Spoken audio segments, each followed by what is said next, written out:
দীর্ঘ আলোচনার পর সব জল্পনার অবসান ঘটিয়ে ভারতের বিপক্ষে ম্যাচ খেলতে রাজি হয়েছে পাকিস্তান। তবে আইসিসিকে সেই সম্মতির সঙ্গে একাধিক শর্ত জুড়ে দিয়েছে পিসিবি।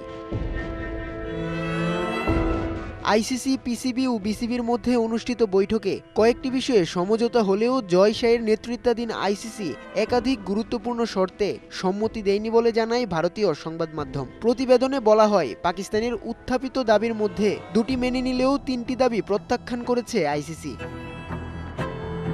যেসব দাবিতে ছাড় দেওয়া হয়েছে তার একটি হলো, বিশ্বকাপে অংশ না নেওয়ার সিদ্ধান্তের কারণে বর্তমান পরিস্থিতিতে বিসিবির বিরুদ্ধে কোনো ধরনের আর্থিক জরিমানা বা শাস্তিমূলক ব্যবস্থা নেওয়া হবে না। এছাড়া বিশ্বকাপে না খেলতে পারার ক্ষতিপূরণ হিসেবে 2031 সালের আগেই বাংলাদেশে একটি আইসিসি টুর্নামেন্ট আয়োজনের সুযোগ পাবে।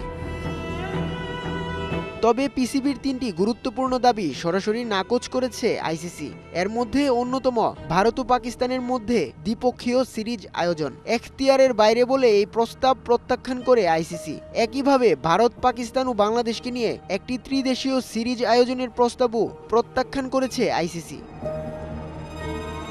রাজনৈতিক জটিলতার কারণে ভারত দলের বাংলাদেশ সফর দীর্ঘদিন ধরেই অনিশ্চয়তায় রয়েছে। চলতি বছরেই সফরটি নিশ্চিত করতে আইসিসির সম্পৃক্ততা চেয়েছে পিসিবি। তবে এক্ষেত্রেও স্পষ্ট অবস্থান জানিয়ে আইসিসি জানায়, দ্বিপক্ষীয় সফরসূচি নির্ধারণ সংশ্লিষ্ট বোর্ডগুলোর পারস্পরিক সিদ্ধান্তের উপরই নির্ভরশীল।